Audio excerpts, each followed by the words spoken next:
breaking news. West Virginia legislators have just introduced a GOA-drafted bill that would sell machine guns to law-abiding citizens. A judge just did something that could send shockwaves through the entire gun debate. Just ruled that the federal machine gun ban is unconstitutional. West Virginia is writing a bill to basically circumvent 922.0. That prevents us from buying any newly manufactured machine guns. They have found the prohibition against machine guns unconstitutional. Not making it up. Machine guns may actually be on the table for the legalization, at least as to brand new machine guns. The ATF is absolutely going to hate this. 2 words. 2 tiny, overlooked words buried deep inside federal law for nearly 40 years, and one state just figured out how to use them to blow the entire machine gun ban wide open.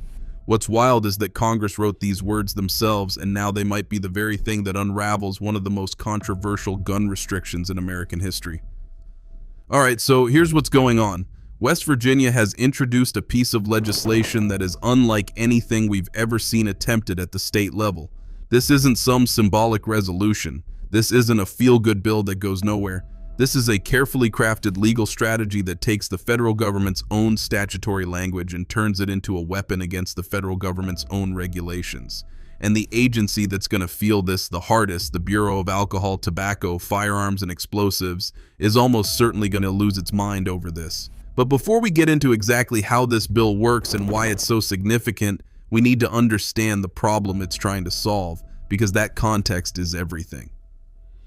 Back in 1986, Congress passed the Firearm Owners Protection Act. Now, most of that law was actually pretty good for gun owners. It rolled back some of the more abusive enforcement practices that had been happening under previous legislation, but tucked inside that bill, almost like a poison pill, was something called the Hughes Amendment. And the Hughes Amendment did one devastating thing. It closed the federal registry for machine guns. What that means in practical terms is that if a machine gun wasn't manufactured and registered before May of 1986, it is illegal for a regular civilian to own, period. Full stop. No exceptions, or so everyone thought.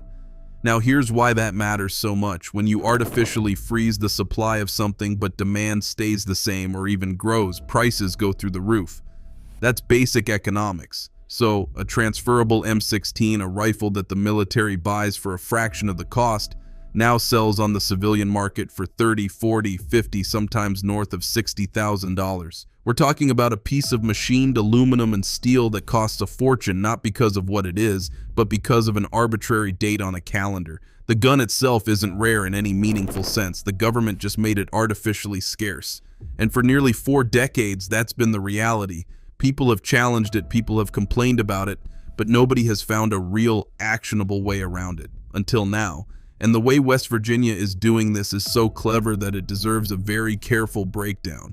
So here's where things get really interesting, and this is the part you're going to want to pay close attention to because the legal mechanics here are genuinely brilliant.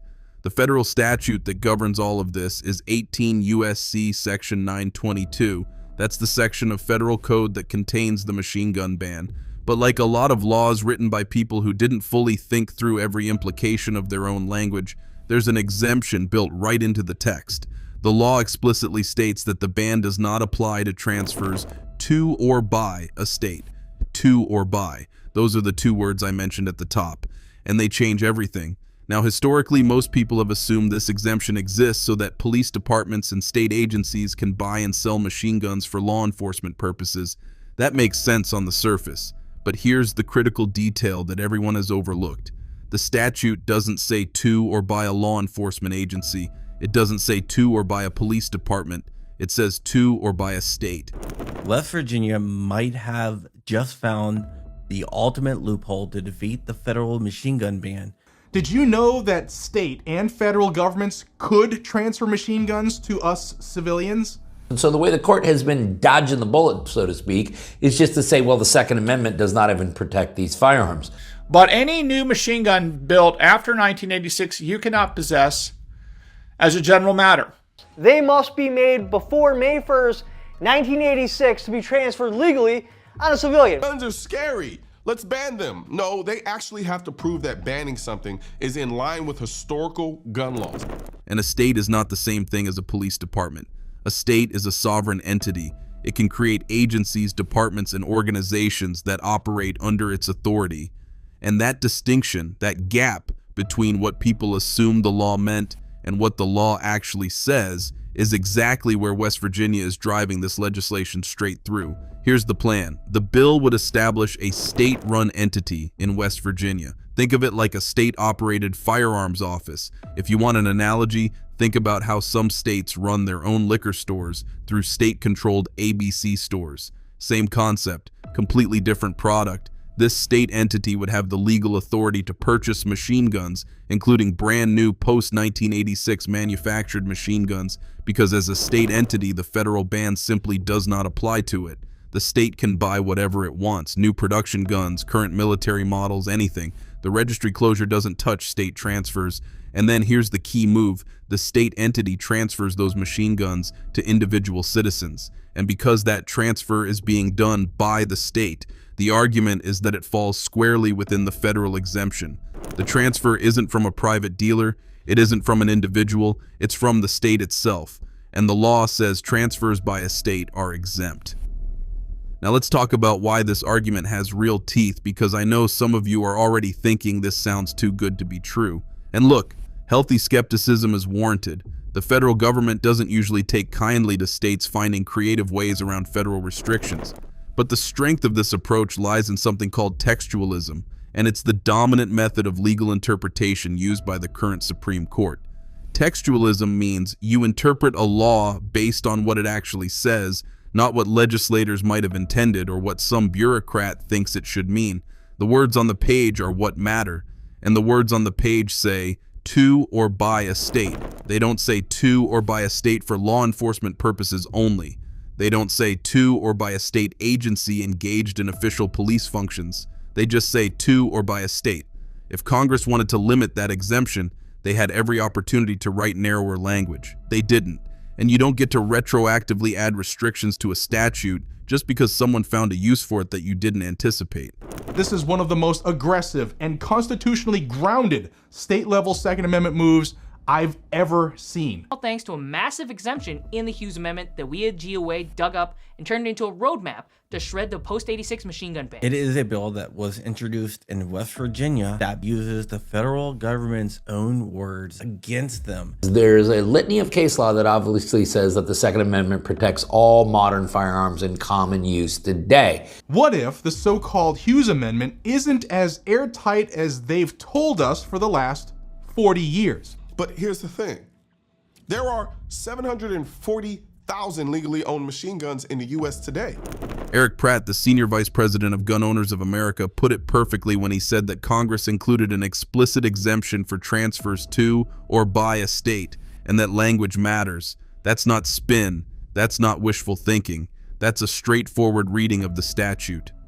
Now, before anyone gets too far ahead of themselves, let's be very clear about what this bill does and does not do. This is not a free-for-all. This is not some kind of Wild West scenario where machine guns are sitting on shelves next to candy bars. The bill still requires full compliance with the National Firearms Act. That means you still have to go through the entire NFA process. You still have to pay the $200 tax stamp. You still have to submit to a thorough background check. You still need ATF approval on the Form 4 transfer. All of that stays in place. What changes, and this is the crucial difference, is that the ATF would no longer be able to deny a transfer simply because the machine gun was manufactured after 1986.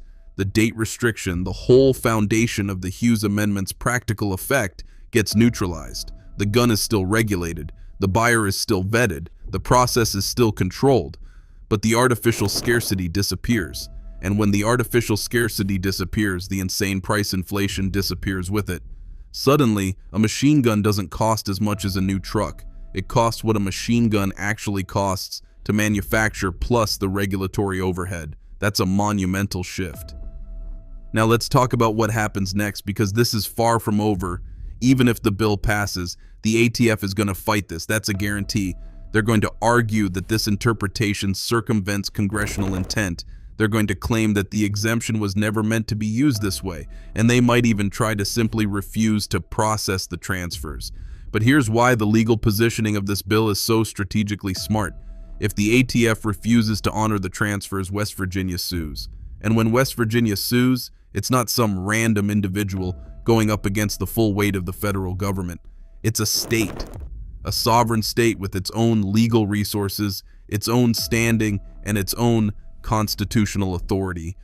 The legal battle shifts from an individual versus a federal agency, which is almost always an uphill fight, to a state versus the federal government, which is a fundamentally different power dynamic. The state would be seeking what's called declaratory and injunctive relief. Basically, they'd be asking a court to declare that the federal statute means what it says and to order the ATF to comply with the plain text of the law. And in the current legal environment, with the Supreme Court that has shown increasing willingness to rein in federal agency overreach and to apply strict textualist interpretation, this argument has a real shot. It's not guaranteed. Nothing in law ever is. But the foundation is solid, the strategy is sound, and the timing might actually be right. You're in Texas, Missouri, Idaho, Arkansas, Montana, or anywhere else that is pro-gun, this can be a playbook for your state too. For a federal law to be enacted, Congress has to enact it initially. With the exceptions, it says that a state can possess, transfer, or purchase newly manufactured machine guns. This isn't a pipe dream. This isn't an internet rumor. This is actual legislation that attacks the very foundation. With the help of Gun Owners of America, West Virginia just introduced a bill that could completely upend the federal machine gun ban. This is one of those rare moments where a piece of state legislation has the potential to reshape the entire national conversation around a federal restriction that has stood for almost 4 decades. Whether you're in West Virginia or not, what happens with this bill matters to every gun owner in the country. If it works, other states will follow. If it goes to court, the ruling could set precedent that reaches far beyond one state's borders. This is worth watching very closely, and it's worth talking about because the implications are enormous. That's it for today, folks. See you in the next video.